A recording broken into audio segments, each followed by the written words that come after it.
crossovers can be, interesting things. Especially if the crossover in question crosses over two things that you would not expect. Like today's story, for instance. Jessica versus the Thing, Ice Cave Showdown. This story crosses over Murder, She Wrote with the Thing. Interesting choice. A very interesting choice. The author, Eurocat. Sound familiar? It should. Eurocat was the bloke who wrote that oh-so-charming story about Christian Grey and a grill having a romantic relationship. Milo Kitty was the one who requested this story, and honestly, this was not what I was expecting. It wasn't bad. It was actually rather coherent. Was it good, though? It was okay. It was okay. So, it's rated T. It's in English. It's horror, humor. Has 3 chapters, about 4.5 thousand words, almost.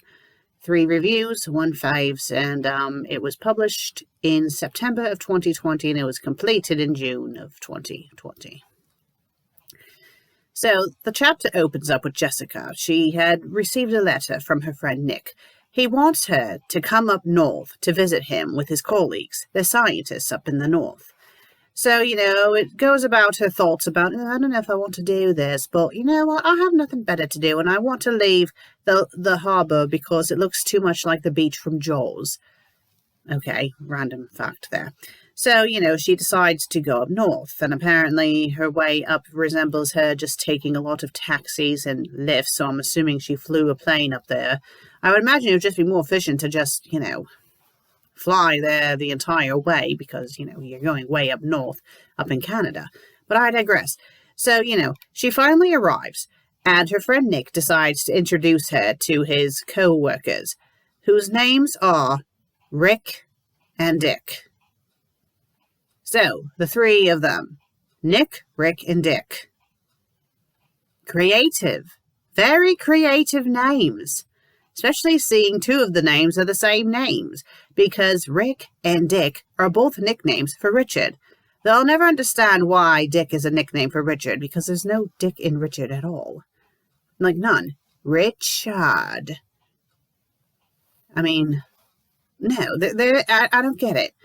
It's kind of like how Billy is a nickname for William. And apparently, Meg is a nickname for Margaret. Even though Meg itself is, a nickname for the name Megan. It just doesn't make any sense. I should ask Megan if her name is actually Margaret. I know it's not Margaret. I know her name is actually Megan, but I don't know. Technically, her name could be Margaret because Meg is a nickname for Margaret, apparently. It doesn't make any bloody sense. Or Nellie being a nickname for Eleanor. Well, Eleanor... I guess I can kind of see that.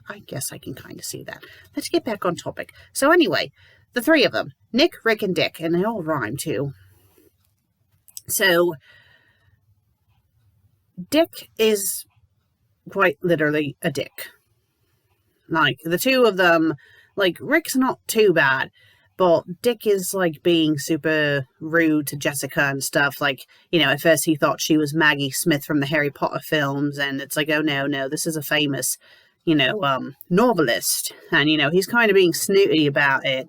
And, she's, kind of giving it back to him, but he's just being an utter ass and just storms off. Rick is just there, doesn't really say much. He's just kind of quiet. And, after the 2 of them leave, Jessica and Nick are by themselves. And she's pretty much like, yes, you have very interesting friends. I'm actually surprised by them. Dick definitely lives up to his namesake. So, yes.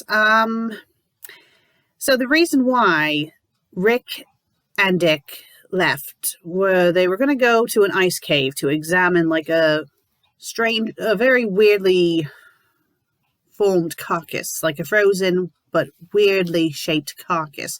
Well, okay, one of them, they both were supposed to, but then one of them, I think Dick was the one who decided to go and chop wood. So Rick was the one who decided to go into the cave. And I think Dick was going to follow after chopping the wood and whatnot. So, he goes into the cave and, he's talking about how, weird the corpse is all set up and whatnot. And then he has like this weird, like a sharp hook-shaped bone. It like erupts out of the carcass and it pierces through his hand. And, he yells out, and then it flashes back to, the cottage where Jessica and Nick are. And Nick is like, okay, I suppose I'll go and investigate because Jessica is insisting that he does so. So the chapter ends with her saying, I don't have a good feeling about this. And this is after Nick. Yes, Nick. Sorry if I'm getting the names mixed up. It's confusing to know which one's which. All I know is that Dick is the asshole, so that's the easiest one. So anyway, Nick goes to investigate the screaming sound, and Jessica's like, hey, I have an uneasy feeling about this. I'm going to make some tea. Oh, yes, make some tea. I mean, sometimes tea can help. I don't think in this situation it would help, though. So the second chapter, she's, making tea, and Nick has gone outside to investigate what's going on. So he goes and talks to Dick, and Dick is, being a dick. So Nick decides to investigate further by going into the cave, and he tries to wake Rick up, and Rick actually does wake up. So Nick decides to bring him back into the cottage, or the lodge, I should say, cottage lodge. So back in the lodge, Jessica is getting more and more tense. She knows that something isn't right. I guess her spider senses are going off. And someone comes into the house, and at first she thinks it's Nick, but then it turns out to be, Dick being a dick. And quite literally, he's just being a bloody dick. And then the door opens again, and this time Nick comes in, dragging Rick. I really wish they went with different names. It's so confusing.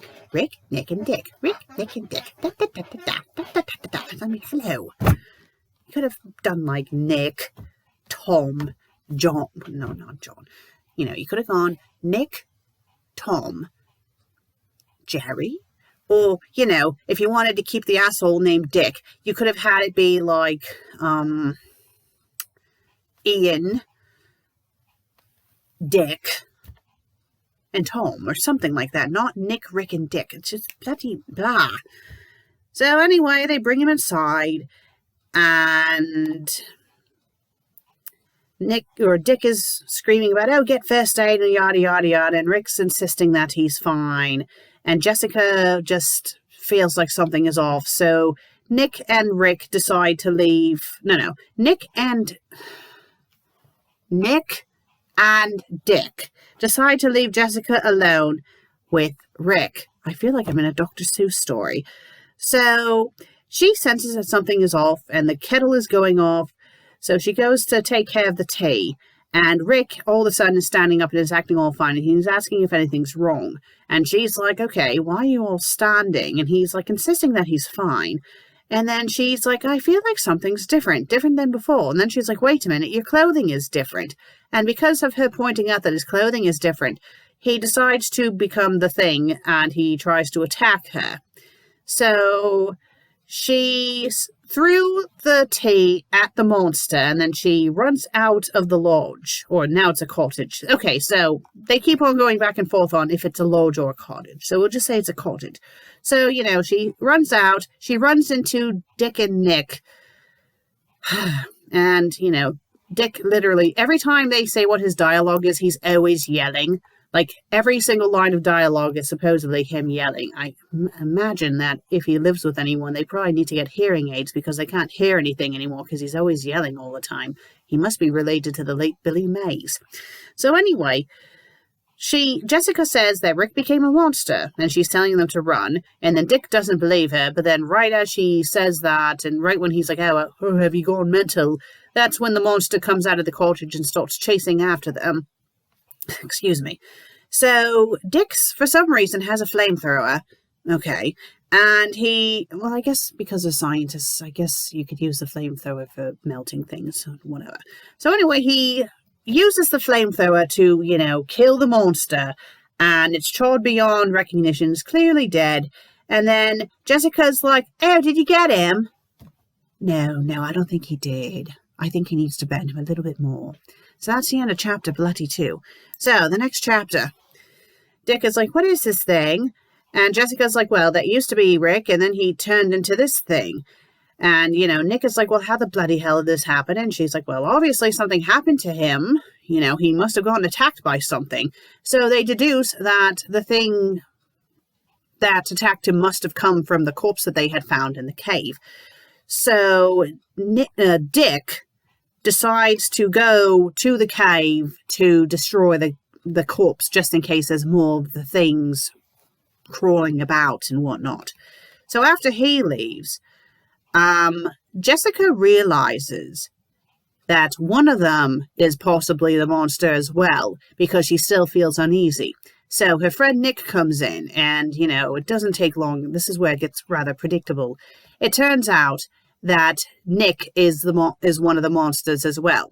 So before anyone had come into the cottage after her, and because she sensed that one of them was possibly the monster, she decides to, make a rice cooker bomb. And when Nick reveals himself to be the monster, she blows him up with it. And she decides to go and look for Dick. And she decides to prepare herself, because I think we all know where this is going. He's probably going to be a monster too. So she goes to follow the trail of the three men. She finds, blood-stained footprints in the snow, and then she's trying to deduce where Nick was killed and whatnot. And then she finds, the torn-up jacket of Rick, because it was established that Rick, he's the first one who had died. He wore, a green jacket when, before he got taken over by the monster. And, what made her realize that he was different was that he was wearing a black jacket. So anyway, she goes and finds Dick. Dick had, been the monster and stuff. And he's surprised that he saw her. And she has a flamethrower, so she pretty much took his flamethrower and brought it with her to find him. And she pretty much says, oh, Nick was one of those creatures too. And then she points the flamethrower at him. And he's like, oh, you're just being paranoid. And she's like, oh, no. I know that you are a monster because the original Dick had a tattoo on his neck, a tattoo of a lady in a bikini. So, Dick reveals that he's a monster, and they have this huge standoff, and they're exchanging words. And even though she's an old elderly lady, and I'm assuming this is supposed to take place in current times because they comment about Harry Potter and whatnot. So, Angela Lansbury, she's up in her 80s. But, somehow she's overpowering this monster, and because she has old leathery skin, that's why he can't penetrate her, something silly like that. So she doesn't kill him, she just kind of scares the monster to go into hibernation for 10,000 years, and then she's screaming at it, and don't ever come back. So, she decides to apparently leave by foot to return to her quiet neighborhood. So it's implied that she walked from up north in Canada all the way back down to the States to where she lives. She must be in really good shape if she can pull that off. So, back at her home, her friend Dr. Seth Hazlitt, I don't know if that's an actual character from her show or not, he asks how her trip to Canada was, and she's like, oh, well, it wasn't good at first, but then everything worked out in the end, and I have a lot of motivation, and I'm going to become a science fiction writer. So it's kind of implying that she's the one that actually wrote the thing, or something silly like that. And then it says that it ends with her frozen in a position with a smile, and then it plays the outro music to Murder, She Wrote, and that's how the story ends. I mean, it was an okay story. It wasn't perfect. It had plenty of issues with it. I mean, the beginning bit, I kind of felt like it read like a summary. But compared to, the Bobby Q fan fiction, it wasn't that bad. It was an easy read, too. Not too long. Kind of a silly story, but nothing bad. I mean, it wasn't that bad at all. And it kind of makes me curious to check out Eurocat's other stories. I mean, if they're if they're not all silly, stupid things like Bobby Q, and if they're kind of coherent like this, I don't think I would mind that at all. So yes, not a bad story. Well, thank you all for watching today's episode. If you liked it, please be sure to like and leave a comment. And if you haven't subscribed yet, please do. I would greatly appreciate it. Until then, cheerio.